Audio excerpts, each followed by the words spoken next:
और परमेश्वर ने कहा, नर और नारी करके उनकी सृष्टि की, और परमेश्वर ने उनको आशीष दी, उनसे कहा फूलो फलो और पृथ्वी पर भर जाओ और उसको अपने वश में कर लो, और समुद्र की मछलियों तथा आकाश के पक्षियों और पृथ्वी पर रेंगने वाले जंतुओं पर अधिकार रखो। यानी उनसे जैसे इंसान ने शेर तक को भी काबू कर लिया, हाथियों को भी बांध लिया, तो ऐसे कंट्रोल करने के लिए कहा उन्होंने। आगे देखो, फिर परमेश्वर ने उनसे कहा, यानी मनुष्यों को भी, फिर परमेश्वर ने उनसे कहा कि सुनो, जितने बीज वाले छोटे छोटे पेड़, ये मनुष्यों के लिए आदेश है, सारी पृथ्वी के ऊपर हैं, और जितने वृक्षों में बीज वाले फल हैं, वे सब मैंने तुमको दिए तुम्हारे भोजन के लिए।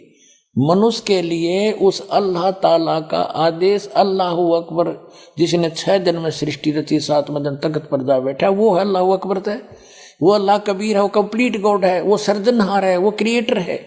उस क्रिएटर का आदेश नहीं है मांस खाने का मनुष्य को, पशु पक्षियों को भी नहीं है। आगे देखो, तुम्हारे भोजन के लिए, ये तो मनुष्यों के लिए। आगे देखो, यहां आगे हम, और जितने पृथ्वी के पशु और आकाश के पक्षी और पृथ्वी पर रेंगने वाले जंतु हैं, जिनमें जीवन का प्राण है, उन सब के खाने के लिए मैंने सब हरे हरे छोटे पेड़ दिए, और वैसा ही हो गया, यानी घास फूस से।